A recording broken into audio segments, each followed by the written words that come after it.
수요일 예배 오신 여러분 주의 이름으로 환영하고 축복합니다. 오늘 굉장히 행복한 날인 거 아십니까? 잘 모르시는 것 같은데요. 예배 드릴 수 있는 날이라서 무지무지하게 행복합니다. 수요 예배 날이라서 참 행복한 날이고 복된 날인데, 하나님께서 오늘 수요 예배 때 우리 모두에게 큰 은혜 주실 줄 믿습니다. 우리 드보라 찬양대 감사하고, 또 우리 다드림 찬양단, 또 오늘 남전도에서 또 출석 때문에 수고해 주시는데 감사하고요. 오늘부터 1월 수요일 5번 동안 우리 모든 직분자 훈련, 그래서 예배에 대해서 우리가 수요일마다 말씀 공부합니다. 그래서 저는 사실은 목회하면서 신앙 스타일의 다양성을 저는 충분히 그 다양한 거는 괜찮다, 저는 그러는 사람이에요. 그래서 제가 지금 출석 때문에 그러는데요. 우리가 이제 훈련을 위해서 출석 카드 체크하는데, 성도님들 중에서 난 그 출석 체크하고 난 그런 거 안 한다, 그런 분은 제가 존중합니다. 하지만 우리 교회 훈련 중에서 그분을 개인적으로 참석하시는지 안 하시는지는 모르잖아요. 그러니까 출석 체크 안 하시는 분들은 이런저런 훈련 체크할 때 그거는 할 수 없어요. 체크가 안 되니까. 하지만 적어도 모든 서리 집사님 이상 또는 모든 성도님들이 교회에서 그런 훈련을 하니까 그런 데선 또 순종하셔서 출석 체크하는 거면 또 열심히 체크하시고 그러시기를 담임 목사로서 부탁을 드립니다. 그래서 오늘 들어올 때 출석표 그거 받으시고, 그리고 이제 받으신 거는 다음 수요일이나 계속 오실 때 그거 가지고 와서 도장 받으시고, 다 받으시면 이제 제출하시면 되죠. 제가 한번 기도하면서 오늘 수요 예배 열겠습니다. 하나님 은혜 감사합니다. 참 행복하고 좋은 날입니다. 예배 드리는 날이라서 그렇습니다. 이 수요일 예배 시간 하나님께서 한 분 한 분에게 크게 은혜를 부어 주옵소서. 새해가 밝아서 또 얼마나 감사한지 모르겠습니다. 하나님께서 우리에게 새롭게 허락해 주신 시공간 2018년 큰 복을 받을 줄 믿습니다. 감사합니다. 다드림과 함께 하나님 앞에 우리의 온 몸과 마음과 영혼을 드려 찬양을 올려드립니다. 하나님께서 이 찬양을 받아 주옵소서. 예수님 이름으로 기도 올립니다. 아멘.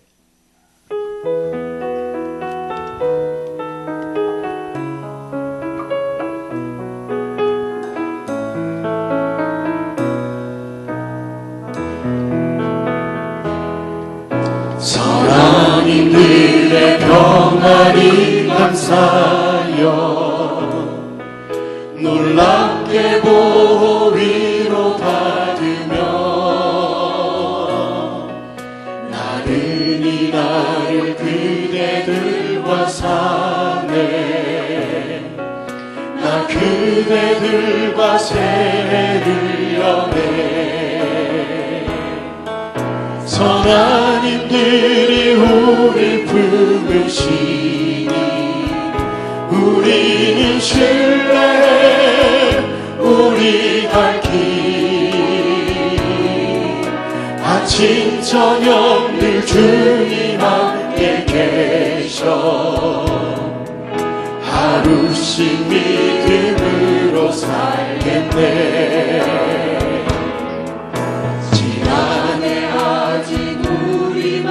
괴롭혀 악한 나라지 우리 짓눌러, 오 주님 우리 두려운 영혼에 당신이 만든 구원 주소서. 선하님들이 우릴 부르시니 우리는 신뢰해 우리 갈 길, 아침 저녁 늘 주님 함께 계셔, 하루씩 믿음으로 살겠네. 고난의 승전 무거운 이 삶이 당신이 주신 우리 몫이며 사랑에서 난 당신의 손에서 두려움 없이 감사히 받네. 선하님들이 우릴 부르시니 우리는 신뢰해 우리 갈 길 아침 저녁 그 주님 함께 계셔 하루씩 믿음으로 살겠네. 주님이 다시 세상의 기쁨과 찬란한 태양 그 빛 주시며 우리는 거듭지 않으리며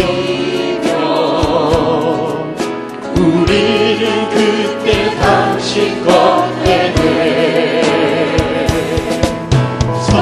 선하님들이 우리 부르시니 우리는 신뢰해 우리 갈 길 아침 저녁 그 주님 함께 계셔 하루씩 믿음으로 살겠네. 우리 어둠에 당신의 소불이 오늘 따뜻이 밝게 나리라. 우리 다시 하나 되게 하소서. 당신의 빛은 밤에 빛나네. 선하님들이 우리 부르시니 우리는 신뢰해 우리 갈 길 아침 저녁 그 주님 함께 계셔 하루씩 믿음으로 살겠네.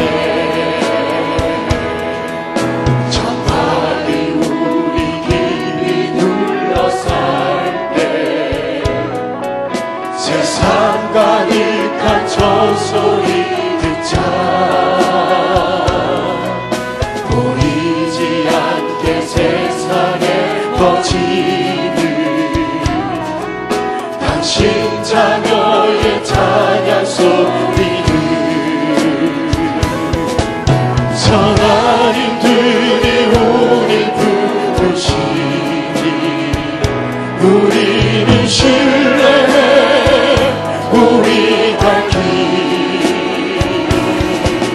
아침 저녁 그 주님 함께 계셔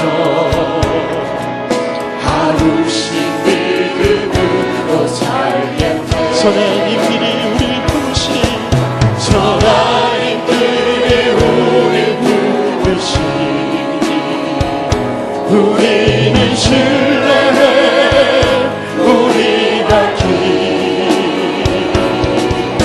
아침 저녁 그 주님 함께 계셔 하루씩 믿음. 우리 조용한 목소리로 다시 한번 선하님들이 우리를 부르시니 선하님들이 우리 부르시니 우리는 신뢰해 우리 갈 길 아침 저녁 늘 주님 함께 계셔 하루씩 믿음으로 살겠네. 하루씩 믿음으로 살겠네. 하루씩 믿음으로 살겠네. 다시 한번 하루씩 믿음으로 하루씩 믿음으로 살겠네. 아멘.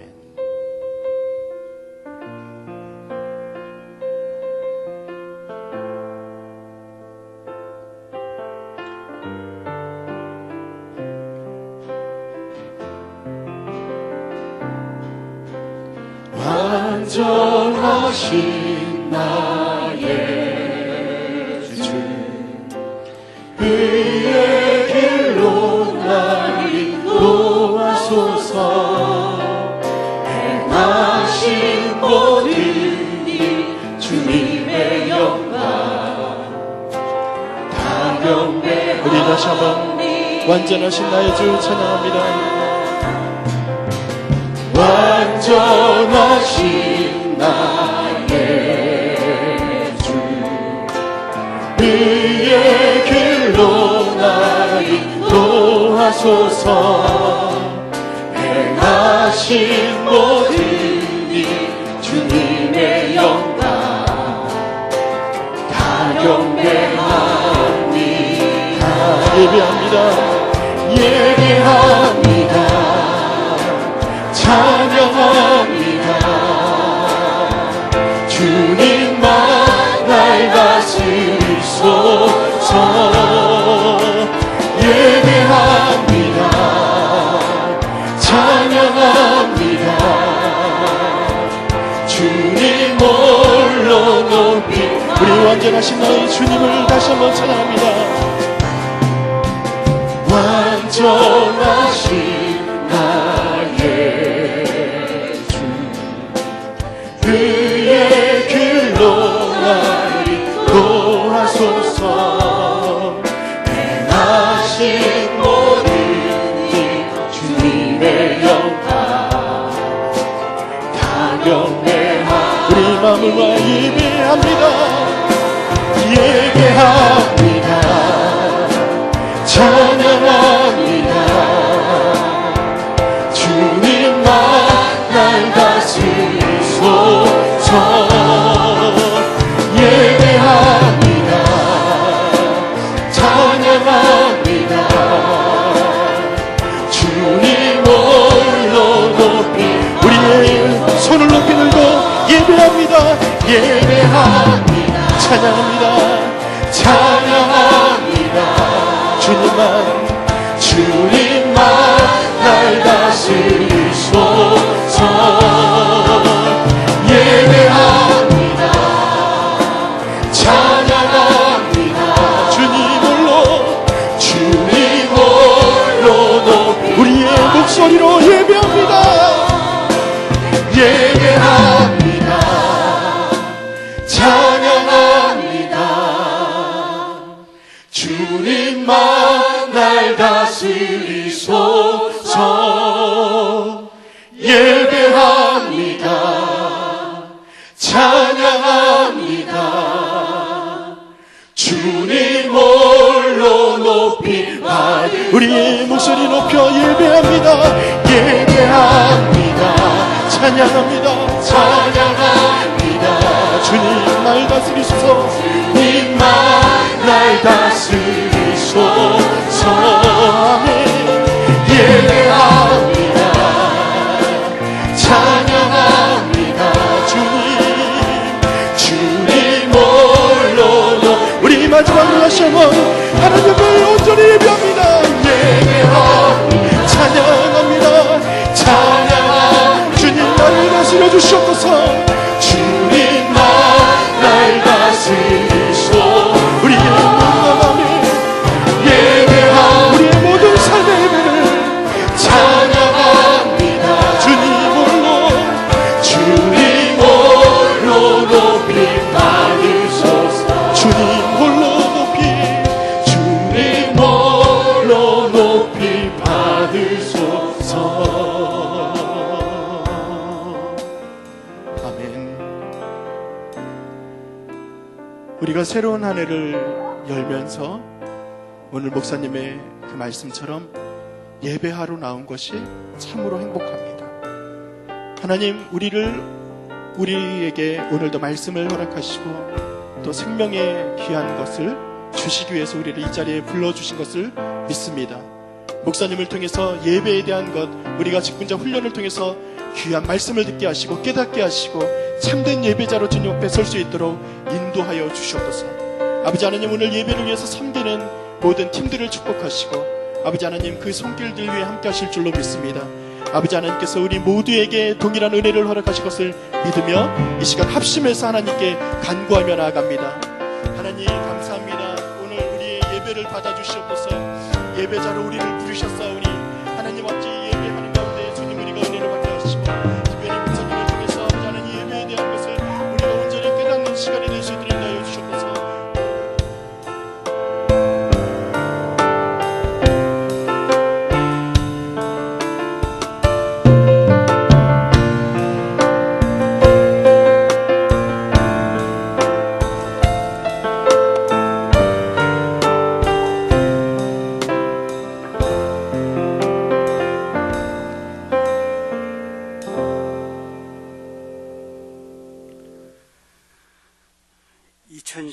새해를 허락하신 하나님, 지난해 은혜로 함께 해주셨던 주님의 이름을 찬송합니다.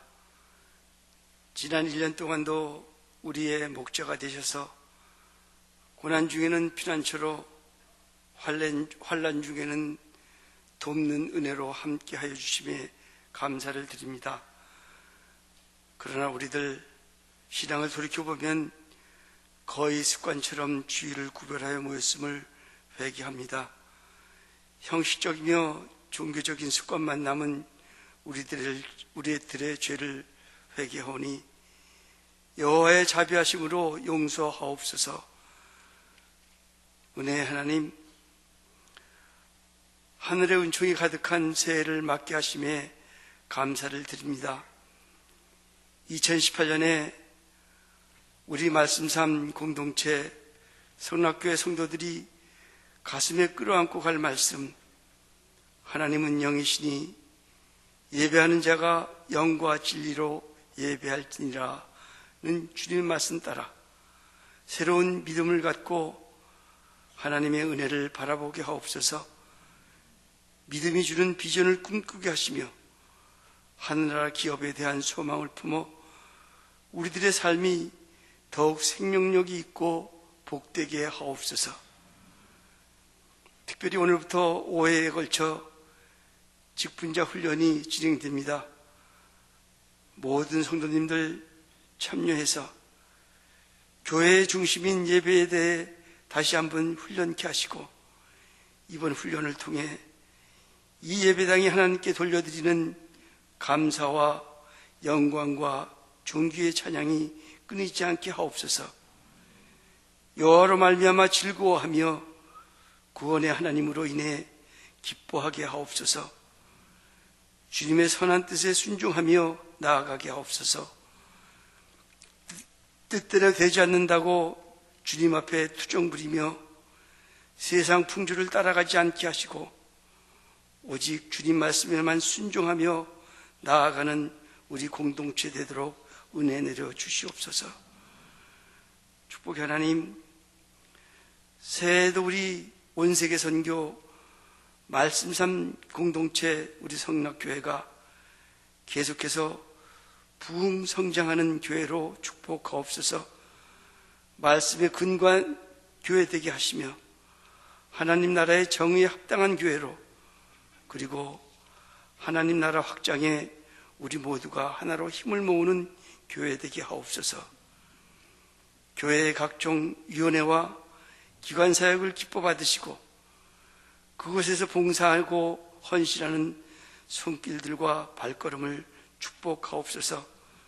그래서 찬양대와 교육기관, 각 교구와 선교기관, 그리고 말씀상 성경대학의 알찬 내적 성장을 이어가게 하옵소서.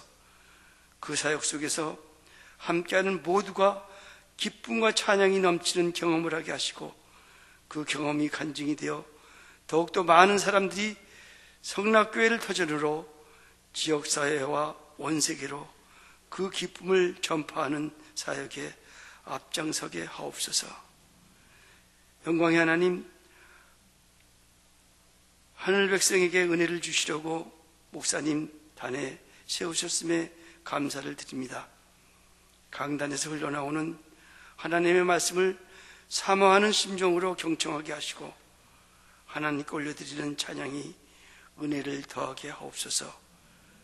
새해에도 동행해 주실 예수 그리스도 이름 받들어 감사기도 드립니다.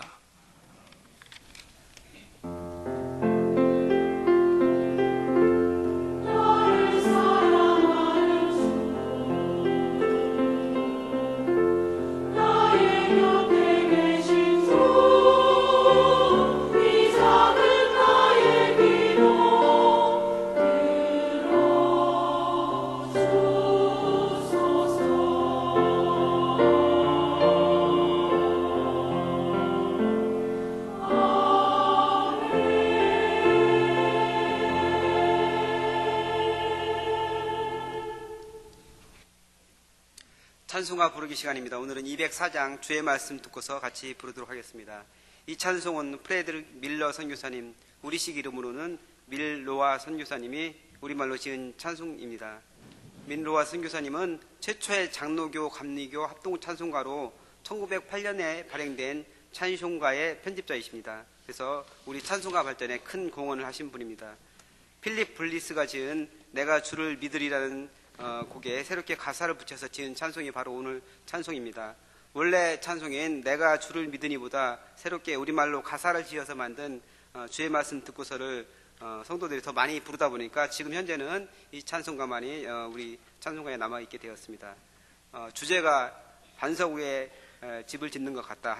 하나님 말씀에 순종하는 것이 바로 반석 위에 집을 짓는 것 같다는 그런 내용인데 우리 교회 말씀상 공동체와 참 잘 맞는 그런 찬송인 것 같습니다. 같이 찬송 우리가 부르도록 하겠습니다.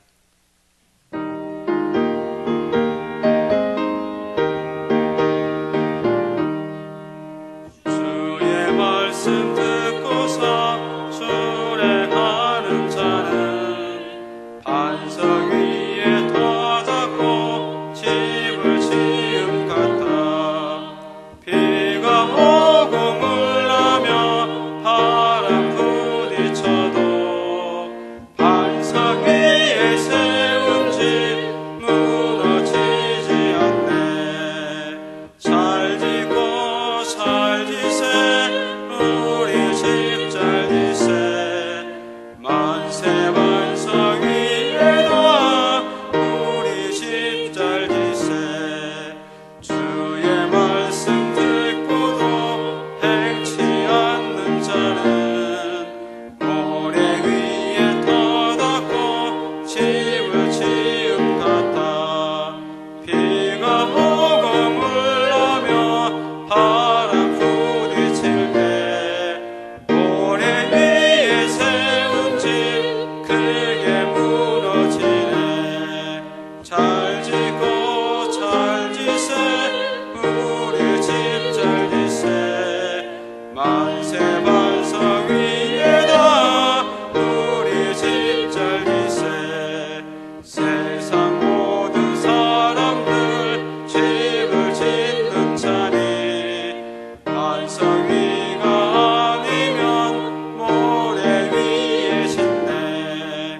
우리 구주 오셔서 지은 상을 줄때 세운 번호 따라서 영영 상을 주리. 잘 짓고 잘 지세 우리 집 잘 지세 만세 반석 위에다 우리 집 잘 지세. 아멘. 정성재 권사님 나오셔서 성경 봉독 해주시겠습니다.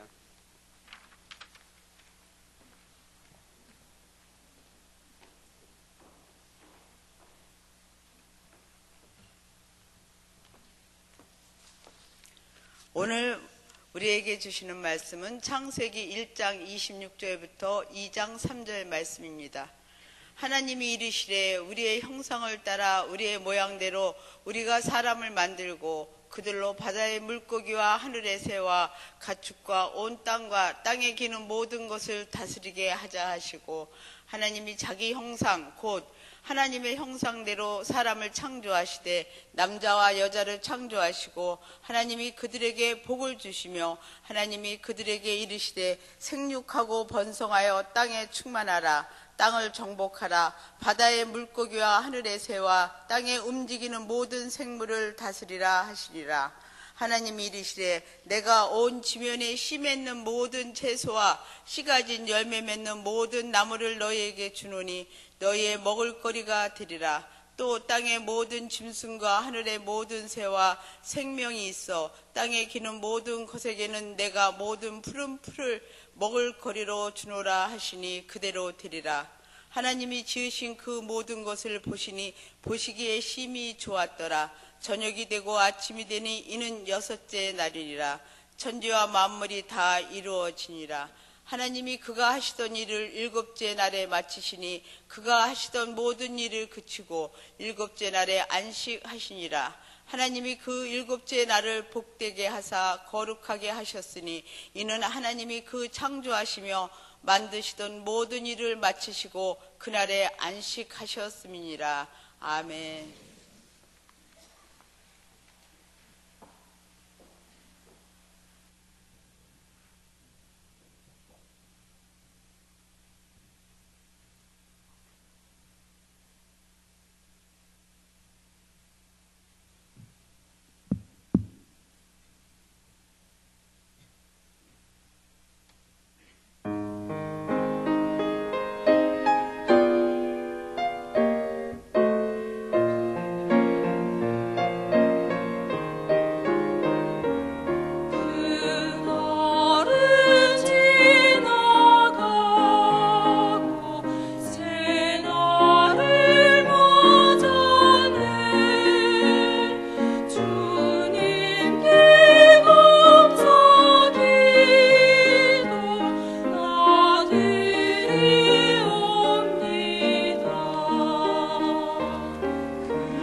찬양 참 은혜롭게 불러주셨고 하나님께 영광이 됐습니다. 또 은혜가 됐습니다. 우리 듀엣 하신 우리 두 분 참 듀엣 잘하셨습니다. 고맙고 주의 이름을 찬양합니다. 제가 잠깐 알리는 말씀 몇 가지 말씀드리고 오늘 설교 드리겠습니다.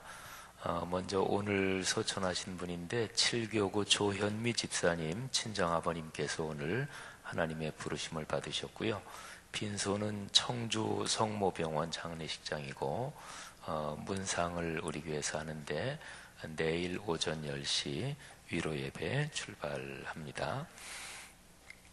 그리고 이번 주 금요일에 오후 저녁 7시 반에 2층 성산홀에서 그날은 금요 예배는 없습니다. 그리고 CBS 텔레비전하고 다음 세대를 위한 토크 콘서트, 그 프로그램 제목이 다음 세움이에요. 그래서 전문 MC 또 개그맨 누구시라 그러더라요? 제가 까먹었네요. 그분도 오시고 또 그 프로그램 진행하는 아주 젊고 멋진 미남 목사님도 두 분이나 오셔가지고 그래서 진행합니다. 많이들 참석해 주시고 또 부모님들이 아이들 데리고 참석하셔도 굉장히 프로그램이 좋다 그래요. 그리고 이번 주 토요일에 오후 5시에 성수동 음악회가 있는데 플루티스트, 플룻 연주자 5분하고 그리고 하피스트라 그러나요? 하프 연주자 1분하고 오셔서 그래서 공연을 합니다. 아주 굉장히 아름다운 공연일 거라고 생각만 해도 상상만 해도 그런데 성수동 음악회 많이 참여해 주시기를 바랍니다. 또 돌아오는 주일 1월 7일 오후 4시에는 서울 제1지방에 평신도 기관을 조직합니다. 그래서 우리 교회 남전도회, 여전도회, 권사회, 또 교회학교, 청년부, 우리 교회에 있는 모든 기관들이 다 지방회도 있거든요. 조직하니까 시간들 좀 꼭들 내셔서 그렇게 참석해 주시기를 바랍니다. 그리고 돌아오는 주일 주보에 나갈 텐데 우리 참 하나님께 감사한 소식 하나 전해드리면 어제가 1월 2일이죠. 예, 어제부로 우리 교회 부채가 제로가 됐습니다. 부채 상환 끝났습니다. 예, 하나님께 감사합니다. 예. 우리 박태희 목사님 목회 하실 때는 또 교회를 계속 성장시키셨고 또 그때 당시 묘지도 사고 뭐도 사고 계속 그러느라고 제가 정확하게 검토해 본 건 아닙니다만 우리 교회 역사상 부채가 제로가 됐던 때가 아마 없었을 것 같은데 근데 어제 날짜부로 마저 남은 20억 다 갚아서 우리 교회 부채가 완전히 제로가 됐습니다. 하나님께 감사하고 또 봉사하고 봉헌한 여러 성도님들 또 진심으로 감사합니다. 하나님께서 우리 교회를 오늘의 한국 교회 안에서 참 귀하게 사용하시려고 특별히 말씀이 삶이 되는 말씀 삼운동 또 온 세계 선교를 위해서 우리 교회를 크게 사용하실 줄 믿습니다. 그래서 올해 2018년도에는 우리 성도님들 마음껏 축복받으시고 또 마음껏 예배하면서 은혜 받으시고 또 우리 성도 여러분들의 가정 가문 가운데서 세계적인 거부가 많이 나오시기를 주의 이름으로 축복합니다. 또 여러분들의 자녀 후손들에게 주의 큰 복이 함께 하시기를 주의 이름으로 축원합니다. 오늘부터 5번에 걸쳐서 모든 직분자 훈련인데 중심이 예배입니다. 여러분들이 보시는 강단 왼쪽 현수막 제일 위에 보면 예배에 대한 올해 우리 성경 구절 써 있죠. 요한복음 4장 24절 우리 다 같이 한번 읽어볼까요? 시작. 하나님은 영이시니 예배하는 자가 영과 진리로 예배할지니라. 아멘. 로마서 8장 28절이 참 좋습니다. 우리가 알거니와 하나님을 사랑하는 자 곧 그의 뜻대로 부르심을 입은 자들에게는 모든 것이 합력하여 선을 이루느니라. 이 말씀이죠. 근데 저는 로마서 8장 28절 내용도 참 좋고 그리고 828 이게 장절, 이게 숫자도 아주 배합이 참 좋아요. 근데 요한복음 4장 24절도 로마서 828 그리고 요한복음 424 뭔가 좀 이게 숫자의 운율이 맞잖아요. 그러면서 가만히 묵상을 했어요. 제가 작년 2017년 1년 동안 은혜를 특별히 많이 받은 말씀이 성경 구절이 몇 개 있거든요. 그 중에 하나가 로마서 8장 28절입니다. 작년이 종교개혁 500주년이었죠. 근데 종교개혁 500주년에 로마서 말씀이 참 중요한 역할을 했기 때문에 그래서 우리가 1년 동안 품에 안고 갈 말씀도 로마서 1장 17절 오직 의인은 믿음으로 말미암아 살리라 이 말씀 가지고 우리가 1년 걸어왔잖아요. 그리고 로마서 묵상 공부도 우리가 또 쭉 했고 그러면서 이제 8장 28절 너무나 유명한 구절이지만 그 구절이 다시 한번 제 마음속에 깊이 와닿았어요. 그러면서 이 로마서 8장 28절 828 이게 참 위대한 말씀이구나 하는 것을 제가 깨달았어요. 오늘 낮에 잠깐 어디 신방을 해서 말씀을 전하면서 로마서 8장 28절 말씀을 전했는데 그 말씀을 전하면서 새삼스럽게 또 한 번 깨달았어요. 8장 28절 진짜 대단하구나. 진짜 놀라운 말씀이다 하는 것을 깨달았어요. 8장 28절 말씀 근데 요한복음 4장 24절 이거를 묵상하면서 이 두 개가 연관이 있다 이런 생각이 들었습니다. 8장 28절에서 하나님을 사랑하는 자 곧 그의 뜻대로 부르심을 입은 자들에게는 모든 것이 합력해서 선을 이룬다 이런 건데 누구한테 그게 이루어질까요? 8장 28절 그 본문 자체에 나와요. 조금 더 넓게 보면 28절 앞에 두 절 그리고 뒤에 두 절을 봐야 돼요. 근데 뭐 그 앞뒤로 두 절 그거 안 보더라도 28절만 봐도 거기에 나와요. 아무한테나 합력해서 선이 이루어지는 게 아닙니다. 8장 28절 보면 명백하게 거기에 해당되는 사람이 나와요. 하나님을 사랑하는 사람 그리고 그의 뜻대로 부르심을 입은 사람 그런 사람에게 모든 게 합력해서 선이 이루어진다 그런 거예요. 그러면 두 가지를 자신한테 물어보시면 돼요. 자, 물어보십시다. 각자가 물어보세요. 나 하나님 사랑하나? 제가 한번 검사해 볼게요. 하나님 미워하시는 분 한번 손 들어보세요. 없으세요? 그러면 다 하나님 사랑하시네요. 물론 하나님을 사랑하는 것이 사랑의 깊이, 사랑의 열정 이거는 다 다를 거예요. 근데 예수를 믿는 사람치고 하나님 미워한다 그런 사람이 어디 있겠어요? 어쨌든 우리 모두는 다 하나님을 사랑합니다. 근데 그 하나님 사랑이 자꾸만 성숙해 가야 합니다. 그 다음에 그의 뜻대로 부르심을 입은 사람 이거는 예수 그리스도를 나의 주님으로 영접한 사람을 말해요. 교리적으로 보면 성경적으로 보면 교회 다니는 사람 교회 다니는 제도적으로 교회에 소속된 사람이 예수 그리스도를 다 영접한 것은 아닙니다. 그래서 영어 표현으로 하면 처취맨은 교회 다니는 사람을 말해요. 그런데 예수 그리스도를 나의 주님으로 영접한 사람 이런 사람은 born again 크리스찬이죠. 그러니까 거듭난 사람이죠. 여러분 우리 교회 훈련 프로그램에서 양육반이 있거든요. 근데 양육반에서 말씀 묵상하는 방법 배우고 그리고 내가 어떻게 예수 그리스도의 십자가의 보혈로 구원받았는지 그 구원의 사실에 대해서 양육반에서 정리를 해요. 근데 저는 목사로서 사역을 하면서 양육반에서 구원의 확신, 어떻게 우리가 구원받았나 이걸 성경적으로 이렇게 같이 성도들과 나눌 때가 제일로 익사이팅해요. 막 흥분이 되고 그래요. 우리가 이렇게 구원받았구나. 그래서 사실은 양육반에서 우리가 이렇게 구원받았다 그거는요 예수 믿는 사람들이 인생길을 걸어가면서 그거를 반복해야 돼요.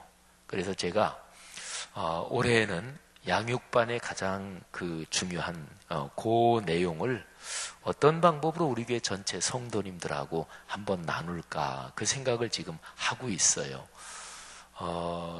주일 낮 예배 시간에 그거를 설교를 한번 쭉 할까? 그러면 한 10번 정도는 해야 될 텐데 설교가 뭐 한 25분 30분이니까 아니면 전체 직분자를 대상해서 그 구원의 확신 요 부분을 리바이벌하는 훈련을 우리가 다 같이 한번 할까? 그거는 지금 생각 중에 있습니다. 근데 어쨌든 우리가 예수 그리스도를 영접한 사람이고 또 지금 현재 내가 하나님 나 진짜 사랑합니다. 그리고 좀 더 사랑하기를 원합니다. 이런 심정을 갖고 지금 현재 진행형으로 내 신앙이 조금이라도 더 성숙해가는 사람이면 합력해서 선을 이룬다는 거예요. 여러분 삶에 그런 축복이 넘치기를 바랍니다. 근데 로마서 8장 28절 말씀이 누구한테 이루어지느냐? 거기에 성경 한 구절을 딱 연결시키면 아주 정확합니다. 그게 바로 요한복음 4장 24절입니다. 하나님은 영이시니 예배하는 자가 영과 진리로 예배할지니라. 요한복음 요 말씀은 제가 나중에 말씀드릴 거고요. 다만 여기에서 중요한 게 예배입니다. 하나님을 사랑하는 사람은 예배하기를 즐거워하겠죠. 그러니까 예배는 가장 간단하게 말하면 하나님을 만나는 거예요. 하나님 앞에 나가는 거예요. 그리고 하나님 앞에 내가 경배와 찬양을 올리는 거예요. 그러니까 하나님을 사랑한다 그러면서 예배의 자리를 즐거워하지 않는다. 그거는 모순입니다. 그럴 수가 없어요. 손주들 사랑하십니까? 당연하죠. 저는 아직 손주가 없어서 이해는 하는데 공감까지는 안 느껴지지만 근데 어쨌든 손주를 사랑하잖아요. 그러면 손주를 사랑하니까 손주 보고 싶으시잖아요. 똑같습니다. 하나님을 사랑하면 하나님 뵙고 싶은 거예요. 하나님 만나고 싶고 그러니까 예배의 자리에 나오고 싶은 거예요. 노래방 가서 마이크 잡고 한번 불러 제끼는 게 더 좋습니까? 찬송가 부르는 게 더 좋습니까? 목사님 그 곤란한 질문 하세요. 노래방 목사님 안 가보셔서 모르죠. 노래방 가서 틀어놓고 흔들면서 부르면 얼마나 신나는데요. 그 맛은 모르실 거예요. 물론 저는 노래방을 딱 2번 가봤나요? 한 20몇 년 전에 아이들이랑 가족이 설악산 갔을 때 거기 잠깐 갔던 그 기억나고 또 한 번 어디 갔었나 안 갔었나 모르겠네요. 근데 어떤 노래를 부르는 것보다 찬송은 하나님 앞에서 부르는 거거든요. 하나님 앞에 올려드리는 거거든요. 이 찬송이 너무너무 행복하다. 이거를 깨달아야 신앙생활이 쑥쑥 성장합니다. 그래서 찬송 부르는 훈련을 해야 돼요. 찬송은 온몸으로 불러야 되고 어쨌든요. 요한복음 4:24 예배하는 사람 그 사람이 바로 하나님을 사랑하는 사람이요. 그리고 그 사람의 삶에 모든 것이 합력해서 선이 이루어진다. 이런 거지요. 성도 여러분들이요. 올해 2018년 우리 교회가 요한복음 4:24 이 구절을 붙잡고 1년을 걸어갈 텐데 예배 드리면서 인생길을 걸어가면서 여러분의 삶에서 일어나는 모든 일이 합력하여 선을 이루실 것을 믿으시기를 주의 이름으로 축원합니다. 굳게 믿고 예배 중심으로 살아가시기를 바랍니다. 우리 교회가 지난 12월 사무총회 때 이제 장로 되실 분들 또 권사님 되실 분들 또 안수 집사 되실 분들을 우리가 이제 결정을 했잖아요. 근데 지방위에서 그 교육을 다 받아야 되고 헌법상으로 꼭 받아야 되는 거고 그러고 나서 이제 우리 교회 봉헌 이 건물 봉헌한 주일이기도 하고 설립 기념 주일이기도 한 3월 둘째 주일에 임직식을 할 거예요. 근데 어떤 분이 저한테 그렇게 장로님, 권사님, 안수 집사님 그 뽑는 기준이 뭔가요? 이런 질문을 이렇게 어떤 한 분이 저한테 문자로 하신 분이 있어요. 근데 사실은 우리 교회가 직분자를 세우는 기준은 우리 교회 수첩이 있지요. 근데 하긴 뭐 수첩 이렇게 매년 나눠드려도 그 꼼꼼히 보시는 분이 그렇게 많지는 않을 것 같은데 거기에 보면 다 나와요. 거기에 우리 교회에서 권사님, 안수집사님, 장로님 이 직분의 자리에 나아가려면 이러이런 훈련을 받아야 되고 그게 사실은 다 나오거든요. 근데 뭐 가장 기본적으로 11조 생활을 안 하신다. 그러면 중직자로 세울 수가 없어요. 또 예배를 등한시한다. 그러면 그 중직자로 세울 수가 없죠. 교단 헌법에도 있고 또 어느 교회나 다 마찬가지로 적용되는 그런 게 있어요. 한 회사 또는 한 어떤 모임 또는 어떤 단체, 이런 단체가 어떻게 하면 발전이 되고 또 그 단체의 본래 목적이 아름답게 이루어질까요? 그는 그 단체의 핵심 멤버들이 그 단체가 바라는 목적, 그 비전, 거기에 헌신해야 돼요. 너무나 당연하겠죠, 그죠? 그러니까 한 회사에서 임원급으로 올라간다? 이거는 보통 일이 아닙니다. 그러니까 아무나 임원시키는 거 아니에요. 12월 말 그때에 우리 교회 또 은행 금융기관에서 근무하시는 어떤 집사님이 임원급으로 승진하셨어요. 저한테 카톡을 보내셨어요. 목사님, 이제 부행장 임원급으로 그렇게 결정이 됐습니다. 너무너무나 제가 감사해서 집사님 축하드린다고. 근데 임원급은 이거는 아무나 그게 올라가는 게 아닙니다. 군대로 말하면 별 다는 거죠. 스타 되는 거, 그건 아무나 다는 게 아니잖아요. 그러니까 임원급 정도 되려면 내 인생을 그 회사에서 헌신해야 돼요. 그러니까 충성도가 명확하게 확인해야 임원이 되는 거예요.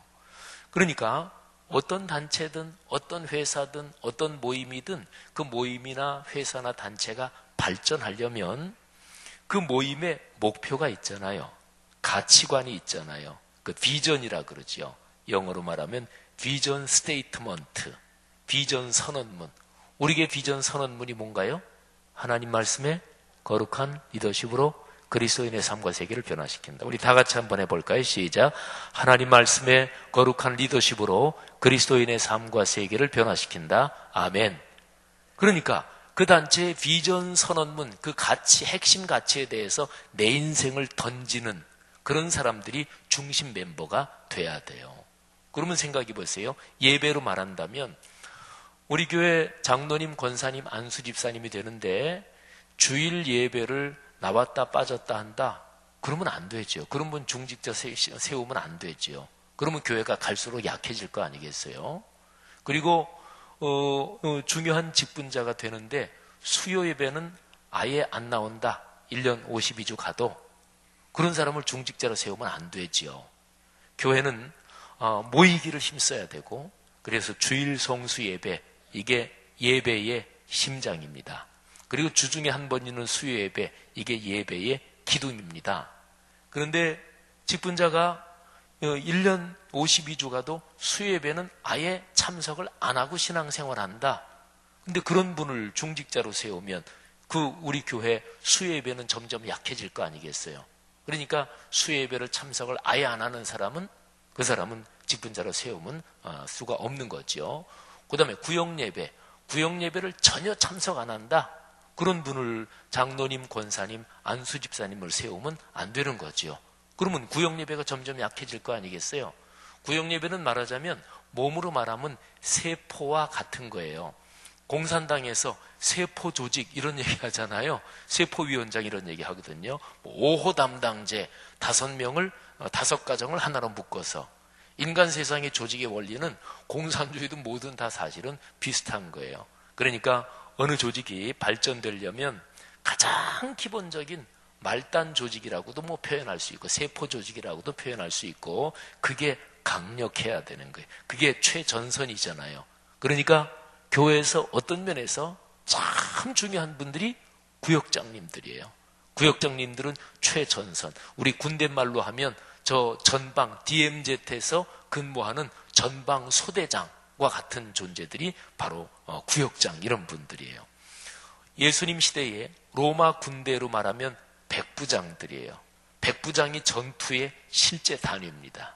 그러니까 로마 부대에 로마 군대의 백부장이다. 그러면 긍지가 아주 대단한 거지요. 사랑하신 여러분, 예배가 그래서 중요한 거예요. 자, 예배에 대한 여러 가지 가르침이 많은데 그런데 예배에 대한 가르침 중에서 제가 이제 예배에 대해서 5번을 이제 같이 공부해야지 이 생각하면서 제가 이렇게 저렇게 성경 구절을 떠올리고 또 찾아보기도 하고 그러면서 제일 첫 번째 강의를 어떤 본문을 가지고 할까 그러다가 그래 하나님의 창조지 이 생각을 했습니다. 애초에 하나님이 우리 사람을 어떻게 만드신 것일까요? 하나님이 천지를 창조할 때 그때 이 예배라는 거는 천지를 창조할 그때 이게 예배라는 게 거기에서 어떻게 작동되고 있었던 것일까요? 이게 너무너무 중요할 거 아니겠어요? 그죠? 자, 이 얘기를 하기 전에 제가 잠깐 다른 얘기를 하나 할게요. 페류나라는 말이 있죠. 페류나. 이게 어떤 뜻인가요? 우리 동양문화권에서 또 우리 문화권에서 부모에게 막되게 굴고 뭐 이런 거를 보통 페류나라 그래요. 윤자, 윤리할 때 윤자거든요. 이 윤자는요, 사람은 짐승이 아니잖아요. 그러니까 사람으로서 마땅히 해야 될 도리 또는 사람이 자연 만물 속에서 이 천지간에 살아가면서 거기에서 이 모든 질서가 본래 그렇게 돌아가는 질서에 자연스럽게 순응하고 거기에 자연스럽게 이렇게 어울리는 그런 어떤 기본적인 원리, 이게 이제 윤자입니다. 윤리할 때 윤자가 그거예요. 근데 그 앞에다가 패자를 붙인다. 이게 이제 완전히 망가뜨린다는 거예요. 완전히 뒤집어 버린다는 거예요. 그러니까 사람이 마땅히 따라야 할 도리를 완전히 뒤집어 버려서 짓밟아 버린다. 그게 폐륜입니다. 근데 보통 이제 우리말에서 폐륜아 이러면은 아주 못된 사람이죠. 근데 주로 이제 뭐 여러 가지 얘기가 있지만 부모에 대해서 말하자면 불효하고 아주 못되게 이런 걸 보통 폐륜아라고 하죠. 사람이요, 자기 부모에 대해서 이제 부모가 자식을 생각하는 거 말고요. 부모가 자식을 생각할 때 자식과 틈이 벌어지고 자식이 밉고 그러면 부모로서는 얼마나 마음이 아프겠어요? 그건 뭐 말할 것도 없고. 근데 그쪽 말고 자식이 부모를 향해서, 그러니까 아들, 딸로서 말이죠. 내 아버지, 내 어머니를 향해서, 그러니까 위쪽으로 말이죠. 자식이 부모를 향해서 이 자식들 자의식 속에 내가 부모에게 불효했다. 또는 난 못된 자식이다. 근데 이게 심하면 이게 심리학적으로 인간에게 제일 힘든 게 바로 이 상황이라는 거예요. 그래서 부모에게 불효하고 못되게 굴고 그러면서 난 굉장히 행복하다 그런 사람 있나요? 아무도 없어요. 완전히 아주 못돼 먹고 아주 막가고 이러는 자식들이 그냥 반항하면서 그럴 수는 있지만, 그런데 부모가 세상을 떠나시고 나서도요, 자식 입장에서 위로 부모 향해서 이렇게 생각할 때 내가 부모에 대한 감정, 이게 완전히 상처받은 게 정리되기 전까지는 인간은 심리적으로 그것 때문에 고통을 당한다는 거예요. 그래서 사람이 살면서 심리적으로 건강하고 이런데 제일 기본적인 요소가 이게 부모에 대한 감정이에요. 폐륜해서는 결코 행복할 수가 없습니다. 그러니까 심층 심리학이나 이 심리학에서 얘기하는 사람이 행복의 기본 조건, 뭐 여러 가지가 있겠죠. 근데 가장 기본적인 조건 중에 하나는 자식이 부모에 대한 폐륜, 절대로 일로 가면 안 돼요. 그쪽 반대 방향으로 가야 돼요. 그래야 사람은 행복하지요. 자, 폐륜, 자녀가 부모에 대해서 아주 못돼 먹고 마땅히 지켜야 될 도리를 지키지 않고 이게 폐륜이지요. 이거를 조금 더 확대해 볼까요? 우리 사람은 하나님의 피조물입니다. 자, 창세기 1장, 아까 우리 정성재 권사님 잘 읽어주셨는데, 창세기 1장 26절 이하에 사람이 어떻게 만들어졌는지 그게 나와 있습니다. 하나님의 형상을 따라 하나님의 모양대로 사람은 만들어졌습니다. 그러니까 사람을 만드신 분이 창조주 하나님이시죠. 그러니까 사람의 원래 본향, 사람의 존재의 본향은 하나님의 품입니다. 그래서 저 유명한 성 어거스틴이 세상의 향락도 쫓고 세상의 권력도 쫓고 세상의 명예도 쫓고 그리고 이 사람이 지식이 대단한 사람이었거든요. 요즘 말로 말하면은 뭐 대학의 교수요, 뛰어난 학자요, 박사학위도 받고 이런 사람이었고 세상적으로도 잘 나가는 사람이고 그랬거든요. 근데 그 무엇을 해도 마음에 평화가 없는 거예요. 그래서 계속해서 그런 거 추구하다가 나중에는 결국 하나님 품으로 돌아오지요. 그러고 나서 쓴 게 고백록입니다. 고백록 제일 앞에 보면 어거스틴이 이런 말을 해요. 아버지시여, 내 영혼이 당신의 품에 안기기까지는 내게 안식이 없었습니다. 평화가 없었습니다. 이런 얘기를 해요. 그러니까 사람이 원래 자기의 존재의 고향, 존재의 본향으로 돌아가기 전까지 이게 안식과 쉼이 없었다. 이런 거죠. 창세기 1장 26절 이하에서 사람은 어떤 존재냐? 하나님이 만드신 존재다. 그래서 사람은, 우리가 예수 믿는 사람은 하나님의 자녀라 그러잖아요. 근데 좀 넓게 보면 모든 사람은 다 하나님이 그의 고향이고 본향이니까 사실은 하나님의 자녀들이라고 볼 수 있어요. 넓은 의미로 보면. 어떤 종교를 믿든 또는 종교를 갖든 안 믿든 예수를 믿든 안 믿든 모든 인간이란 존재는 근본적으로 하나님이 내신 사람들이니까 하나님의 품으로 돌아가야 평안을 느끼는 거죠. 사랑하신 여러분, 예배가 뭔가요? 아까 제가 말씀드렸잖아요. 하나님을 만나는 거거든요. 그리고 하나님의 품에 다시 한번 안기는 거거든요. 이게 예배입니다. 그러니까 예배를 통해서 사람은 정서적으로 안정감을 누릴 수 있는 거예요. 엄마가 꼭 이렇게 많이 안아준 아이는 정서적으로 안정감 있게 자랍니다. 근데 아이가 자랄 때 엄마가 스킨십을 안 한, 부모가 스킨십을 안 한 이런 아이는 정서적으로 불안할 수가 있다 그러죠. 그러니까 하나님의 품에 자주 안겨야 돼요. 매일 아침마다 엄마가 아이를 꼭 끌어안고 우리 아들 우리 딸 사랑한다. 오늘도 하나님이 너와 같이 계신다. 그렇게 꼭 안아주고 학교에 보내고 그런 아이는 잘 자랄 거예요. 어떤 목사님 네 분을 제가 몇 달 전에 만나 뵀는데 그 목사님 내간이 자녀를 기르면서 늘 매일마다 빠짐없이 한 게 그 사모님께서 꼭 아이들을 안아주면서 사랑한다. 그리고 오늘 하루 생활도 하나님께 예배하는 마음으로 학교 공부도 하고 생활해라. 꼭 안아줬대요. 자녀들이 참 다 잘 됐어요. 우리나라에서 자녀 잘 됐다 그러면 뭐 인류대학 들어가고 다 그러잖아요. 그것만이 아닌데 어쨌든 그 목사님 자녀들은 다 인류대학 나왔어요. 사람들은 보통 그거 보고 부러워하죠. 근데 다른 사람들이 그 정도 되니까 다 비결을 물어보잖아요. 근데 목회하신 분이 무슨 돈이 있어서 많은 돈 들여서 과외식 그런 거 진짜 없었대요.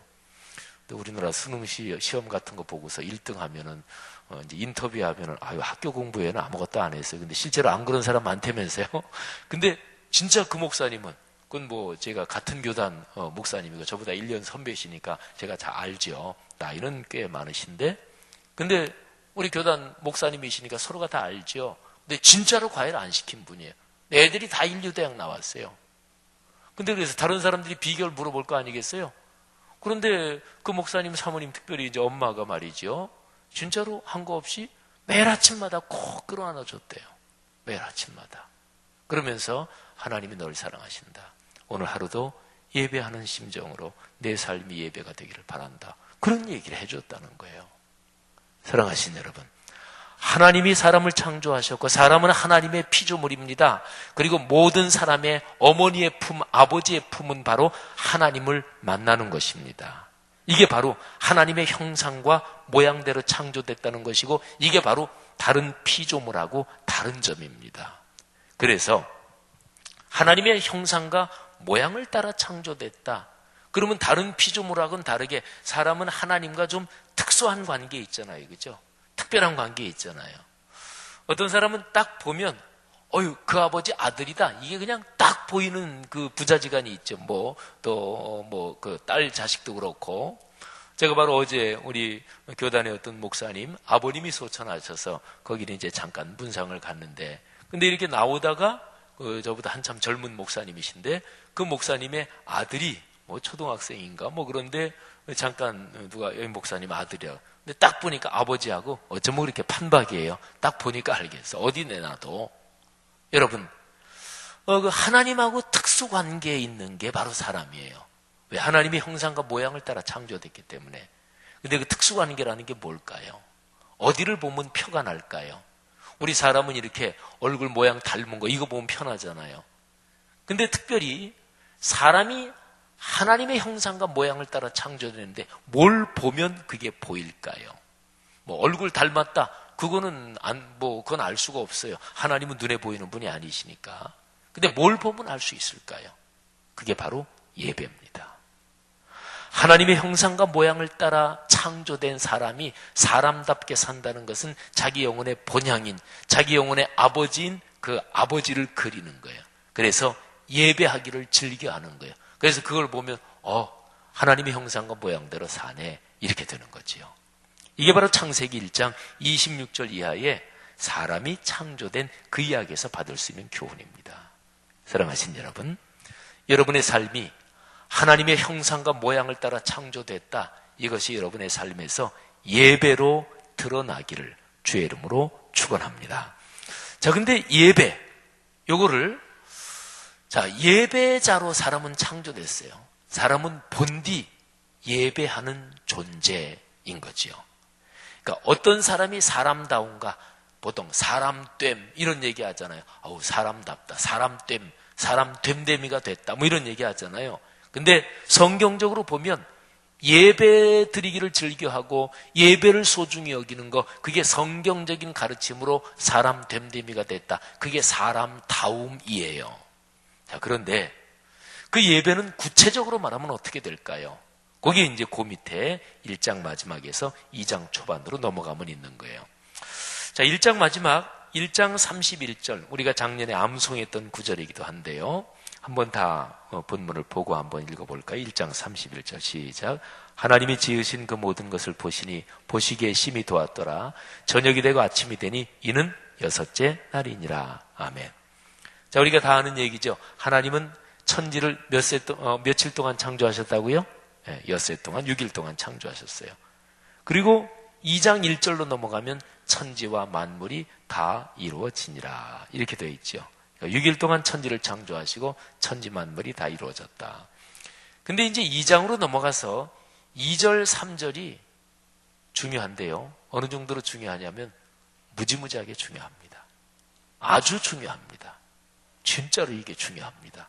그러니까 창세기 1장부터 쭉 나오는데 사실은 2장 3절까지가 이게 문단으로 보면 한 문단이에요. 그래서 성경학자들이 창세기, 출애굽기, 성경을 이제 연구하고 주석책을 쓰고 그러잖아요. 근데 성경학자들이 창세기 1장에서 2장 이쪽을 쭉 할 때, 문단 나누기 할 때 거의 대부분이 2장 3절까지 또는 2장 4절을 절반 나눠가지고 2장 4절 절반까지는 앞에 붙이고 2장 4절 후반은 뒤에 붙이고 뭐 이렇게도 나눠요. 근데 어쨌든 그건 이제 원어를 분석해 볼 때 보통 이제 우리 한글 번역으로는 한 절로 이렇게 했지만 여기 절반이 이쪽에 속한다 뭐 이제 이런 거죠. 하여튼 그 얘기는 말고 어떤 성경학자들이든지 창세기 2장 3절까지를 한 덩어리로 봐요. 그러니까 이 성경 장절은 중세시대 때 나눠졌거든요. 처음에 성경 쓰일 때는 장절 구분해서 쓴 게 아니에요. 근데 만일에 이 성경을 깊이 연구한 오늘날의 기준으로 보면 만일에 오늘날 창세기 1장 절을 쭉 붙이고 어디부터 2장으로 하느냐 오늘날로 한다 그러면 2장 3절까지가 이거를 1장으로 이제 집어넣는다 이런 거지요. 그러니까 여기 창세기 2장 2절 3절에 안식일 부분은 앞에 창조하고 이게 연결이 돼 있어요. 자, 볼까요? 2절을 한번 다 같이 읽어보겠습니다. 팜플렛에 있죠. 시작. 하나님이 그가 하시던 일을 일곱째 날에 마치시니 그가 하시던 모든 일을 그치고 일곱째 날에 안식하시니라. 자, 쉬셨단 말이에요. 안식하셨다. 근데 왜 안식하셨을까요? 자, 첫 번째, 하나님이 엿새 동안 너무나 힘드셨다. 그래서 안 쉬면 병 나실 것 같았다. 이건 말이 안 되잖아요. 그죠? 하나님은 전지전능하신 분이가. 그럼 그건 아니에요. 그러면 왜 안식하셨을까요? 뭐 다른 이유 생각나시는 게 있어요? 그냥 상식적으로? 저희가 보통 상식적으로 하면 쉬는 거 왜 쉬어요? 힘드니까 쉬잖아요. 그죠? 계속 가면은 병나고 망가지고 그러니까 우리 보통 사람에 있으면 그러잖아요. 그러니까 상식적으로 얼른 왜 쉬셨을까? 왜 안식하셨을까? 그러면 그게 떠오르는데 하나님은 전지전능하신 분이니까 그건 사실은 맞지 않는다고요. 그럼 왜 쉬셨을까? 그걸 생각해 보면 이게 3절에 그게 나오는 거예요. 3절 한번 잘 들어보세요. 제가 읽어드리겠습니다. 하나님이 그 7째 날을 복되게 하사 거룩하게 하셨으니 이는 하나님이 그 창조하시며 만드시던 모든 일을 마치시고 그날에 안식하셨습니다라. 아멘. 근데요, 이 창세기 구절을 신약 성경 또는 구약 성경의 다른 구절을 쭉 읽어보면 이 창세기 구절을 다른 성경 구절이 해석을 해요. 성경 해석하는 가장 오래된 기독교 전통의 해석 방법, 성경 구절을 가지고 성경을 해석하는 거예요. 이게 제일 오래되고 제일 안전하고 그런 거예요. 신약은 뭐냐? 구약을 해석한 게 신약이에요. 그러니까 구약 성경을 제대로 해석하려면 신약 성경에 짝이 되는 구절을 가지고 해석하는 거예요. 그런데 이 창세기 2장 2절 3절 이 안식일에 대한 구절을 구약이 쭉 내려오고 신약이 쭉 내려오는데 거기에 이 구절을 해석한 구절이 굉장히 많아요. 근데 대표적인 거 하나만 말씀드리면 히브리서에 보면 이 안식에 대해서 굉장히 길게 자세하게 설명을 하고 있습니다. 근데 히브리서에서 제일 중요한 게 뭐냐면 하나님께서 당신의 안식에 어떤 사람을 들어오게 한다. 어떤 죄 지은 사람은 너희는 내 안식에 못 들어와. 이런데요. 그러니까 하나님이 안식일을 만든 목적이 뭐냐면 하나님이 피곤하셔서 쉬시려고 그러는 게 아니에요. 하나님이 휴가 내신 게 아니라고요. 그거는 하나님이 창조하신 사람, 하나님의 형상과 모양대로 창조된 그 사람하고 무슨 연관이 있는 거예요. 그 사람을 하나님의 안식에 초대하려고 만드신 거예요. 이게 바로 성경의 가르침이에요. 자, 하나님의 안식에 초대한다. 하나님은 좋으신 분이잖아요. 그죠? 그러니까 좋은데 초대하겠죠? 하나님이 골탕 먹이려고 초대하시겠어요? 그건 아니잖아요. 그죠? 그러니까 하나님은 좋은데 초대하시는데 하나님이 천지를 만들어 놓으시고서 거기에서 가장 아끼고 가장 정성스럽게 가장 신경 써서 만든 존재가 사람인데 당연히 사람에게 제일 좋은 걸 주고 싶어 하시겠죠. 사람에게 제일 좋은 대로 초대하시는 거예요. 그게 바로 안식일이에요. 자, 그 제일 좋은 게 뭔지 볼까요? 2장 3절 다시 보면 7째 날을 어떻게 하셨다고요? 복되게 하셨대요. 근데 그 뒤에 보면 뭐 또 어떻게 하셨다고요? 거룩하게 하셨어요. 이 두 개는 다른 게 아니고 똑같습니다. 이렇게 이해하시면 돼요. 하나님이 그 7째 날을 복되게 하셨어요. 그러니까 7째 날, 그날은 복된 날이에요. 말하자면 7째 날을 제대로 이해하면 그 사람은 반드시 복을 받아요. 여러분 창세기에서 성경 창세기 1장부터 쭉 읽는데 복이란 말이 제일 처음 나오는 게 사람 창조할 때 이 복이란 말이 제일 처음 나오기 시작하면서 바로 안식일이 결정적으로 복이 거기에 근원적으로 걸린 날이에요. 복 받기를 원하십니까? 저는 복 받기를 원합니다. 저는 앞으로 인생길 살아가면서 지금까지 살아온 것보다 더 많은 복을 받기를 원합니다. 근데 받을 것 같아요.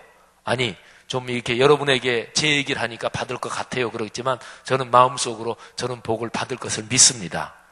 이럴 때 별로 아멘 세게 안 하죠. 여러분 얘기 아니니까. 그러면 여러분에게 적용해서 앞으로 살아가는 날 지금보다 더 큰 복을 받으실 것을 믿으시기를 바랍니다. 여러분, 근데 하나님이 그 복을 창세기부터 쭉 읽어보면 어디에 걸어 놓으셨느냐? 안식일에 걸어 놓으셨다고요. 근데 그 복이 뭐냐? 복의 내용이 그게 거룩이에요. 그러니까 복되게 하셨다. 그 복이 뭐냐? 그걸 설명하면 바로 거룩이라는 게 복이다. 요 2장 3절은 그런 거예요. 자, 여러분, 그런데 왜 안식일에 거기 복이 걸려 있고 왜 거룩인가? 그거는 자, 엿새 동안은 일하셨잖아요. 일. 안식일은 쉬는 거죠. 그죠? 우리 순 한글로 하면 일, 쉼을 한자어로 하면 안식이죠. 그죠? 근데 순 한글로 해보면 일, 쉼 그런 거예요. 하나님이 천지를 창조할 때부터 사람이 살아갈 수 있는 구조를 어떻게 만들었느냐? 사람은 반드시 이렇게 살아야 돼요. 일, 쉼. 이게 반복이 돼야 돼요. 일만 하면 사람 망가집니다. 빨리 죽어요.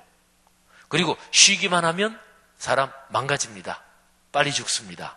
하나님이 창조하신 원리가 그래요. 사람은 일, 쉼, 이게 반복이 돼야 돼요. 말하자면 일하고 그 다음에 휴가 갖고 일하다가 또 쉬고 뭐 이러는 거죠. 근데 하나님이 정해놓으신 이 시간상의 타임테이블의 원칙이 있어요. 그게 일주일이라고 하루 쉬는 거예요. 이게 창조의 법칙이에요. 근데 그 쉼이라는 게 뭐냐면 그냥 사람이 아우 쉰다 이게 아니고 쉼은 근본적으로 하나님 거예요. 하나님 거예요. 그러니까 우리 게 아니에요. 그래서 히브리서에 보면 나의 안식 그런 표현이 계속 반복돼요. 그러니까 안식일의 주인은 하나님이시다. 예수님이 오셔가지고 사람들이 예수님이 안식일에 미리삭을 자르고 막 그러니까 왜 안식일 범하느냐? 그때 뭐라 그래? 예수님이 인자는 안식일의 주인이다. 그러니까 안식, 쉼 이거는 우리 게 아니에요. 소유권이 하나님께 있는 거예요. 자, 하나님 거. 그럼 하나님이 소유권자니까 안식, 쉼 들어가려면 내 마음대로 가는 거 아니죠. 하나님이 초대해 주셔야 되잖아요. 그러니까 안식, 쉼에 들어가려면 하나님이 초대해 주셔야 되는 거예요. 그러니까 그거는 하나님 거니까 거기 초대받아서 가면 누구 만나요? 하나님 만나죠. 어느 집에 파티가 있어요. 갔어요. 근데 주인은 없어요. 그런 거 없잖아요. 뭐 특별한 경우에는. 어느 집에서 파티라고 손님 초대했으면 주인이, 호스트가 손님을 이렇게 맞잖아요. 그죠? 그러니까 누가 초대한 그 파티에 간다 그러면 그 사람 만나는 거예요. 그잖아요. 쉼은 하나님 거라고요. 그러니까 하나님의 쉼에 초대를 받았으면 가면 누구 만나요? 하나님 만나요. 그걸 가리켜서 예배라 그러는 거예요. 사랑하시는 여러분, 제가 안식일, 창조의 안식일이 이게 무지무지하게 중요한데 그 핵심이 바로 예배다. 이거 설명하려고 지금 쭉 설명한 거예요. 여러분 생각해 보세요. 창세기 1장 26절 이하에서 사람은 어떤 존재냐? 본래 사람은 만들어진 게, 그러니까 좀 그냥 쉽게 와닿는 말로 생겨 먹은 게 뭐 이런 얘기 하잖아요. 조금 안 좋은 표현이긴 하지만 좀 머리에 확 와닿게 하려면 사람은 본래 생겨 먹은 게 예배자로 생겨 먹은 거예요. 사람은 예배자입니다. 그런데 예배자로 본래 만들어졌는데 본래 만들어졌다 그래서 모든 사람이 다 예배자답게 사는 건 아니잖아요. 근데 예배자답게 사는 방법, 길을 하나님이 주셨어요. 그게 바로 일주일마다 하나님의 쉼에 초대받아서 거기에 참석하는 거예요. 그러면 일주일에 한 번씩 예배자는 누구를 예배하는 거잖아요. 하나님을 예배하는 거잖아요. 그러니까 예배 드리는 그분을 일주일에 한 번씩 만나는 거예요. 그게 바로 안식일, 쉼, 이게 바로 예배입니다. 그러니까 창세기에 하나님이 천지를 쭉 창조하시고 맨 마지막 클라이막스 절정이 사람을 창조하신 거거든요. 근데 아까 말씀드린 것처럼 2장 3절까지가 1장 창조 얘기에 거기에 사실은 들어가야 되거든요. 근데 맨 마지막 결론이 어떻게 되냐면 쭉 창조하시고 다 준비해 놓으시고 그 다음에 제일 중요한 존재 사람을 딱 창조하셨어요. 그리고 제일 중요한 존재 그 사람을 예배자로 창조하셨는데 근데 예배자로 만들어 놓으셨는데 예배자로 못 살면 어떻게 해요? 그래서 하나님이 예배자로 계속 살도록 장치를, 멋진 초대 장치를 만드셨는데 그게 바로 안식일 쉼이란 말이에요. 성도 여러분, 창조의 안식에 따라 사는 것, 다른 말로 예배 중심으로 사는 게 삶의 가장 커다란 축복입니다.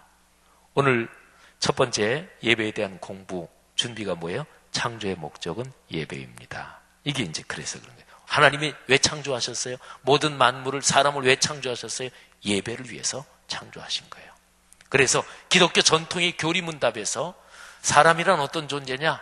사람은 왜 사느냐? 그러면 하나님을 예배하기 위해 삽니다. 이게 기독교 전통 교리문답의 제일 첫 번째 항목이에요. 자, 한번 따라해 보시죠. 창조의 목적은 예배입니다. 창조의 목적은 예배입니다. 성도 여러분들이요, 예배 드리며 사는 게 참 커다란 복인데 그건 바로 사람이 원래 그렇게 만들어졌기 때문에 그래요. 자, 그러면 원래 그렇게 만들어졌는데 예배 안 드리며 산다, 그걸 가리켜서 영적인 폐륜이라고 그러는 거예요. 그걸 성경에서는 뭐라 그랬냐? 패역하다 그러는 거예요. 이사야서가 66장이죠. 신구약 성경 66권인데 그게 이사야서에 다 압축되어 있어요. 신구약 성경 제일 끝머리 요한계시록이죠. 영원한 천국, 종말에 대해서 나오잖아요. 근데 이사야에서도 66장 거기에는 제일 끝머리에는 모든 인생 시간 모든 게 다 끝머리에 어떤 일이 일어나느냐, 그게 이사야 66장 제일 끝에 있어요. 근데 제일 끝에서 두 번째 절 거기에 보면 예배에 대해서 이렇게 나와요. 여호와가 말하노라, 매월 초하루와 매 안식일에 모든 혈육이 내 앞에 나와 예배하리라. 세상 모든 역사 다 끝나고 마지막에 예수 그리스도 재림하시고 그리고 영원한 나라 시작되면 그때 무슨 일 벌어질까요? 다 하나님 앞에 나와 예배하는 거예요. 근데 한 절이 더 있어요. 그거는 예배하지 않는 사람. 그러니까 세상 끝에는 언제나 심판이 있어요. 갈라져요. 양과 염소, 빛과 어두움, 이게 갈라져요. 이사야 제일 끝에 9절이 이렇습니다. 그들이 나가서 내게 패역한 자들의 시체를 볼 것이라. 패역이란 단어가 여기 나와요. 하나님의 창조의 인간 본성, 그거를 거스르는 거예요. 영적인 부모를 거스르는 거예요. 폐륜, 이게 패역이라고 성경에 써 있는 거예요. 성도 여러분, 어떤 게 복인지 너무나 명백하잖아요. 그죠? 예배하며 사는 그 축복이 올해 1년 내내 여러분의 삶에 가득하고 풍성하시기를 주님의 이름으로 축복합니다. 자, 우리 여기 공부하신 거, 이거는 이름, 직분, 교구 이렇게 써 있는데 이거는 제출하시는 거 아니에요. 이번 공부에서는 그냥 여러분이 갖고 계시면 되고 출석표로만 하시면 돼요. 자, 오늘 들은 말씀 생각하면서 우리 찬송 관련되는 찬송 부르고 기도하고 마치겠습니다. 35장 찬송입니다. 35장. 가사를 제가 한번 읽어드릴 테니까 한번 이렇게 들어보시고 또 화면도 한번 보세요. 35장. 큰 영화로우신 주 이곳에 오셔서, 생각해 보세요. 예배는 뭐냐면 이곳에 하나님이 오시는 거예요. 하나님이 이 모인 자들로 주 백성 삼으사, 우리는 주님의 백성이죠. 근데 예배할 때마다 주님이 다시 한번 확인해 주시는 거예요. 너는 내 딸이야, 내 아들이야. 너희는 내 백성이야. 그 중에 항상 계시고 그 중에 항상 계시고 큰 영광 나타내소서. 여기에 주님께서 무리 가운데, 그리스도인 삶 가운데 항상 계셔서 주님께서 우리를 통해 영광 받으신다, 그런 거죠. 2절, 이 백성 기도와 또 예물 드림이 향내와 같으니 곧 파도없소서. 기도를 받으시고 예배를 받으시고 우리의 삶을 받으시고 주 예수 크신 복음을, 주 예수 크신 복음을 만 백성 듣게 하소서. 3절, 또 우리 자손들 다 주를 기리고. 그렇죠. 복은 나만 예수 잘 믿는 게 아니라 내 후손들이 예수 잘 믿어야 돼요. 우리 자손들 다 주님을 기린다 순 한글이죠. 예배한다는 거하고 똑같은 거예요. 저 성전 돌같이 기나게 하소서. 모퉁이 돌이라는 표현 아시죠? 예수 그리스도는 성전의 모퉁이 돌이에요. 근데 진짜 중요한 건축 재료에 쓰이는 아주 귀한 돌, 여러분의 아들, 딸들, 가문 후손 대대로 그런 존재가 되기를 주의 이름으로 축복합니다. 그래서 기나게 하소서. 진짜 요긴하게 중요하게 해달라, 그런 얘기예요. 주 구원하신 능력 끝날까지 주소서. 마지막 4절, 주 믿는 만민이 참 진리 지키며 옛 성도들 같이 주 찬송하다가, 어떻게 살다가 주님 앞에 부름받기를 원합니까?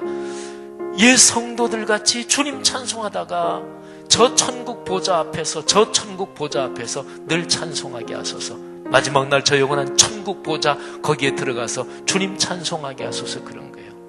참 찬송가 가사가 잘 지어진 거는 우리가 사는 이 현실부터 영원한 천국까지 3절이면 3절, 4절이면 4절에 천국까지 내용이 다 있어요. 이 찬송도 역시 마찬가지예요. 가사를 잘 생각하시면서 온몸으로 찬송하는 거예요. 찬송할 때 소리 조그맣게 내고 대강 따라 부르지 그러면 절대 은혜 못 받아요. 온몸으로 불러야 돼요. 그리고 마음과 영혼을 다해서 이 가사를 내가 주님 앞에 드리는 기도입니다, 이렇게 부르는 거예요. 그때 찬송할 때 성령이 역사하시고 내 마음이 뜨거워지고 그리고 찬송의 가사가 내 삶에 이루어지는 거예요. 다 같이 찬송합시다.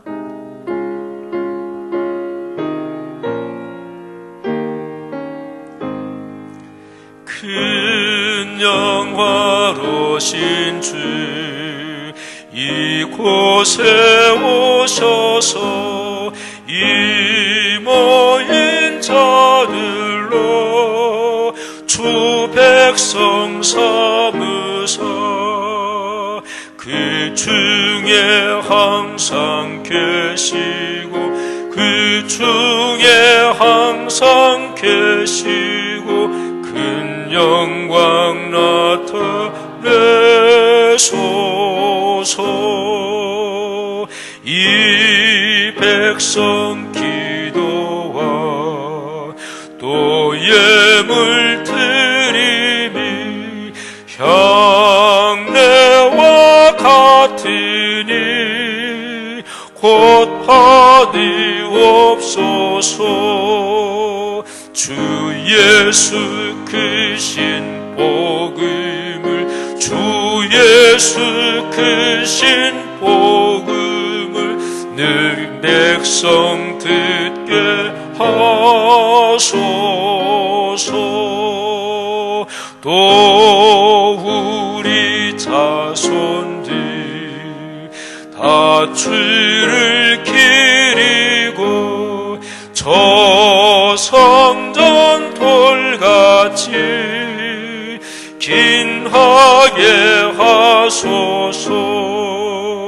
주 구원하신 능력을, 주 구원하신 능력을 늘 끝날까지 주소서. 주 믿는 만민이 참 진리 지키며 예성너들같이 주 찬송하다가 저 천국 보좌 앞에서, 저 천국 보좌 앞에서 늘 찬송하게 하소서.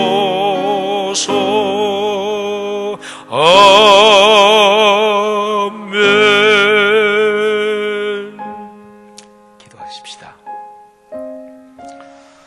우리의 예배 생활을 돌이켜봅시다. 예배가 여러분의 삶에서 어떤 위치에 있습니까? 예배는 심장입니다. 건축물로 말하면 예배는 기둥입니다. 건축물에서 기둥 무너지면 집 다 무너집니다. 중심 하중을 바치는 구조가 무너지면 다 무너져요. 그리스도인의 삶에서 예배는 그 사람의 인생에서 중심 하중을 바치고 있는 구조물이 바로 예배예요. 예배 무너지면 다 무너집니다. 목사도요, 이제 목회하는 목사는 다 예배 인도하죠. 전 담임 목사니까 매번 설교하잖아요. 근데 매번 설교하는 담임 목사도 예배를 진지하게 드리지 못하면 담임 목사라도 무너져요. 그러니까 목회는 멀쩡하게 하지요. 뭐 그거 못하겠어요. 뭐 10년, 20년, 뭐 30년 넘고 그러면 진심으로 예배를 안 드려도 목회, 교회 운영은 다 해요. 그거 30년 넘었는데 그거 못해요. 근데 그 목사의 실제 신앙은 무너지는 거예요. 장로님, 권사님 다 마찬가지예요. 예배가 무너지면 다 무너지는 거예요. 이 시간에 다시 한번 주님 앞에 결단하며 기도합시다. 하나님, 제가 예배 중심으로 살겠습니다. 주일 예배, 예배의 심장, 수요 예배, 예배의 기둥, 이거를 소중히 여기며 살겠습니다. 창세기에서 우리 배웠죠? 거기 뭐가 있다고요? 복이 걸려 있다고요. 진짜로 거기 복이 걸려 있다고요. 복하면 머리에 떠오르는 게 뭡니까? 금방 피부에 와닿는 거는 경제적으로 좀 더 잘 살았으면 좋겠고, 건강하게 살았으면 좋겠고, 아들, 딸 잘 됐으면 좋겠잖아요. 그건 하나님께서 주시겠다고 약속하신 복이에요. 그 복도 예배에 걸려 있어요. 한번 실험해 보세요. 올해 1년 동안 진짜로 예배 복이 걸려 있는지. 이 시간에 다 같이 한번 하나님 앞에 통성으로 다시 한번 결단하며 살도록 다 같이 통성으로 기도하겠습니다. 하나님 아버지, 은혜를 진심으로 감사합니다. 하나님 아버지, 예배를 참으로 삶의 중심 자리에 놓고 그렇게 살겠습니다. 하나님, 오늘 창세기의 말씀에서 예배가 얼마나 중요한지 다시 한번 배웠사오니 하나님, 여기 있는 사랑하는 성도들 붙들어 주시고 한 사람 한 사람 예배를 중심으로 예배에서 하나님이 말씀해 놓으신 그 복을 받으며 그 축복을 누리며 살아갈 수 있도록 아버지께서 이끌어 주시기를 간절히 원합니다.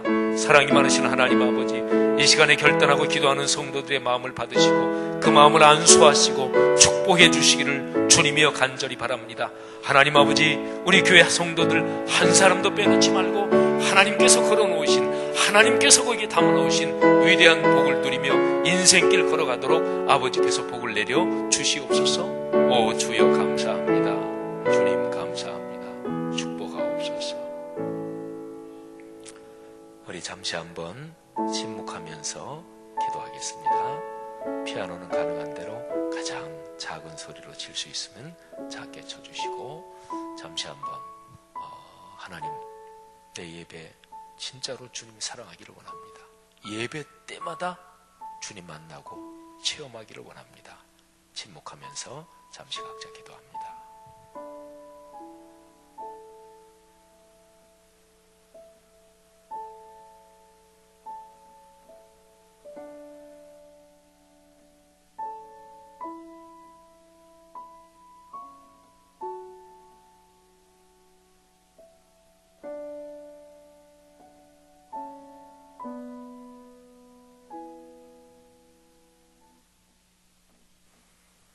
하나님 아버지, 그렇습니다. 이것이 사람 몸으로 말하면 심장인데, 하나님, 너무 등한시하기도 했던 우리 자신의 모습을 돌아봅니다. 하나님께서 오늘 여기 모든 직분자 훈련 첫 번째 시간에 나온 분들 한 분 한 분을 올해 1년 내내 마음껏 축복해 주옵소서. 예배의 자리에서 그런 복을 누리게 하옵소서.